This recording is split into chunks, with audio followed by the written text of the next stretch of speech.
to The World is Storytelling with me, Ronnie, and with the absolutely fantastic Rob Greenfield. Now, this one is quite special because it taught me a lesson. Even though this was recorded about 9 months ago, I had never gotten down to editing it. And the reason was because there was a bit of an echo. And when I first listened to it, I thought, oh, you know what? I actually need to learn how to edit echoey audio. And I said, oh, I'll do that. And like with many things, it fell to the wayside, and I'd recorded other episodes, and it fell out of my head. Towards the end of 2024, I was going through everything, and I was trying to tie up loose ends to make sure that I hadn't promised anything which I actually hadn't done. And of course, there are quite a few things, and if you're listening and I've promised you something which I haven't done, I apologise, and I will get on it.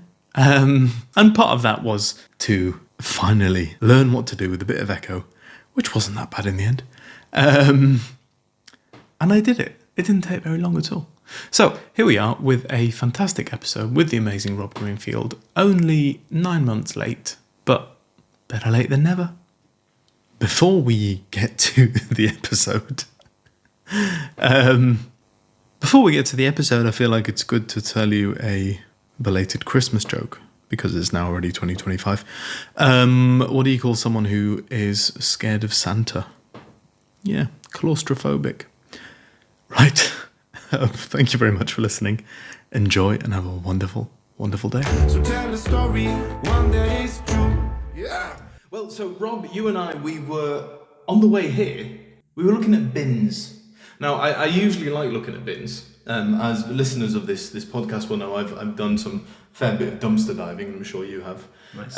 But you mentioned something about how a bin and a kettle changed your life. Yeah, so Tell us about that. I also enjoy looking at bins, but mainly just to check that people are putting the right stuff in bins, because it goes back to my days at uni when I lived in halls and I kept spotting perfectly good items left outside bins that had just been chucked away. And the last straw was when I saw a kettle, and I decided that I've got to do something about this because it's just a waste. So I joined a local student-run volunteer organisation, and we would go around to student halls and help the students move out with their stuff, resell it, give it to charity, things like that. And yeah, realised it was something that I really enjoyed doing. And at the time I was studying a degree in criminology, and my dream was to go into counter-terrorism and stop terrorism. And I kind of was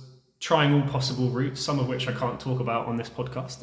Oh, absolutely not. But yeah, there were certain schemes and grad schemes available that I was applying to, but was really struggling and not getting anywhere. So when I got back home to London, I thought, well, why not build on that experience of helping people recycle their items and sell them on and do something for the environment. And I signed up to the Conservation Volunteers and London Wildlife Trust, and I started volunteering with them on weekends, and basically helping clear rubbish away, build some insect hotels, would kind of manage the habitat, so clear away any old leaves, dead branches, things like that, and try and make the places as walkable and kind of explorable as possible.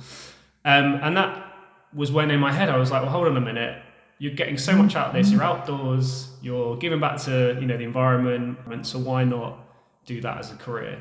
A lot of doors had shut for me with the criminology degree and picking such a specific career that I wanted to go into, but I realised that actually, maybe doing something with the environment would be a good use of my time, and I can thank it for that kettle that I saw. So the kettle, or that dirty, broken kettle, made you become an environmental champion. Yeah, Environmental Champion was actually the name of the student organisation. It led me to realise that actually I was getting more out of that than I was trying to get into this job that I really wanted, but was getting nowhere with. Off the back of that, I've done lots of campaigns and projects with big environmental organisations like WWF and Greenpeace, and I work now in the comms industry, and we basically help brands and organisations tell their environmental stories and encourage more people to be sustainable or to get behind these projects. And it's something that has been great and I've enjoyed every minute of. Nice. There's something about this idea of making do with what we have. I mean, we're stood here in a stairwell. That's probably the echo you can hear. And I'm wondering, that often comes into environmental perspectives. What's the campaign you're most proud of, or the silliest campaign, or both? The one I'm probably most proud of is we did a campaign with WWF called Ocean Heroes, and we managed to rally 250,000 people to sign a petition, which we took to Parliament to basically protect British seas. Yeah. And it was all based around our love of the ocean. We're an island nation in the UK, and a lot of people went to the seaside as a kid. And we built this idea on what we called the ocean selfie, which basically was, you can try this now if you're listening, is go into your phone and go onto your Instagram and scroll back to a photo of you by the ocean and try and see how many photos you have to go back and scroll. And we found that on average, we were doing it in the office, there was maybe 5-10 photos. Most people had a photo of the ocean or themselves by the ocean within a few swipes of their phone. And so we built this campaign around share your ocean selfie to keep the oceans healthy. And that was what we came up with. And we managed to kind of mobilize, launch the moment with that. Then the call to action was to sign the petition, because British seas aren't doing well at the moment and we need the government to take action. So I think being part of the team that came up with that idea and implementing it and, getting people to actually do it on their Instagram was, probably a really, really proud moment for me. I love that, and I love the rhyming. I mean, this podcast, maybe you know, maybe you don't, the titles are always a rhyme like that, and it appeals to the silly sense. I mean, the last time I was by the ocean, I had a good scream into the ocean. Why were you screaming into the ocean? Into or were you underwater or were you? No, just over it. There was a thing I started doing years ago, which was screaming in the forest. Okay, yeah. Just as a way of letting out anything really. Yeah. And it was a really fun and important part of life for me, and I hadn't done it for a few years. I didn't have any good forests near me. But plenty of good ocean. Plenty of good ocean. I mean, and that was it. And I was at the ocean quite late at night, and it was very stormy. This perfect time to scream because no one's gonna hear you. That sounds a bit creepy. The ocean is always listening. The ocean is always listening. Exactly. Yeah.